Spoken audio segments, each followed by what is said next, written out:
But doctors, patients, insurers, and regulators are still talking about another batch of numbers. We're talking about those Medicare payments to physicians that yesterday were made public for the first time ever.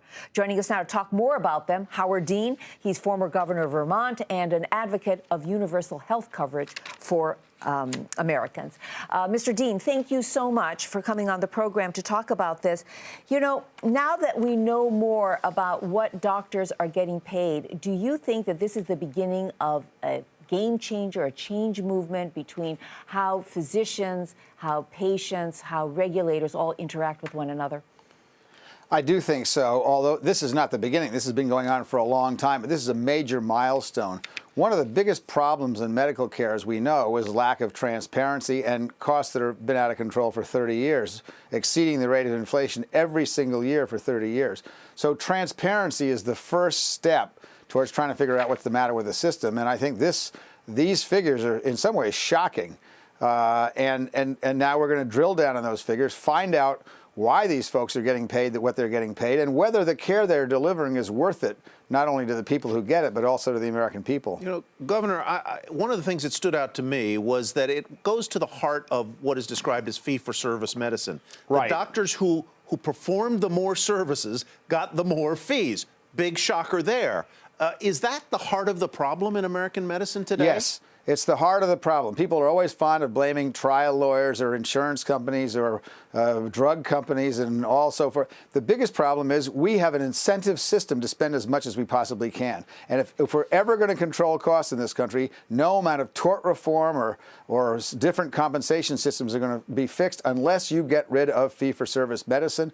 And I think that has now become widely accepted among people who really understand how to deal with health care. So that's, interestingly enough, Obamacare, because it created this ACO, the vertically integrated healthcare systems, is now able to move towards a flat fee basis, take all comers for a flat fee per patient. And that is going to get rid of this incredible drive to do many, many more procedures than are necessary. Mm-hmm. But do you see a downside to that? You know, the American healthcare system is raved at all around the world for its high quality, its fantastic doctors.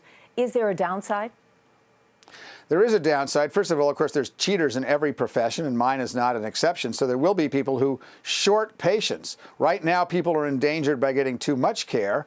You can be endangered by getting too little. But we spend almost twice as much as the next country as a percent of gross national product. So there's a lot of downside, and there will have to be some regulation. The other greater danger, which we're going to have to deal with, is the question of innovation. If you can sell 10,000 medical devices, you can make money off cutting-edge medical devices. If you can only sell 3,000 because you don't really need those other 7,000, and people are putting them in to take advantage of fee-for-service medicine, then you may not be able to make money. So you do have to worry about innovation. But we cannot afford to keep on with fee-for-service medicine. I think you can say goodbye to fee-for-service medicine. It may take 2 years, it may take 5 years, but we can't continue in this spending pattern. And so, just to clarify, what replaces it? What replaces it essentially is a model that looks very much like Kaiser. You sign up for Kaiser, you get comprehensive care, and you get and you pay a flat fee, and that's all they get. So their incentive is to take care of you. This is essentially a way of financing a wellness system. Right now we have an illness system. We get paid a lot if you get really sick. What we'd like is to get paid a lot essentially by saving expenditures, by keeping you healthy, keeping you out of dialysis instead of putting you into dialysis. And that means early taking care of diabetes, early taking care of high cholesterol, early taking care of obesity, and not waiting until you end up in the intensive care unit for those problems when you're 55 or 60. All right. Governor Dean, thank you so much. Howard Dean, former Thanks for governor having me on. of Vermont. It's our pleasure.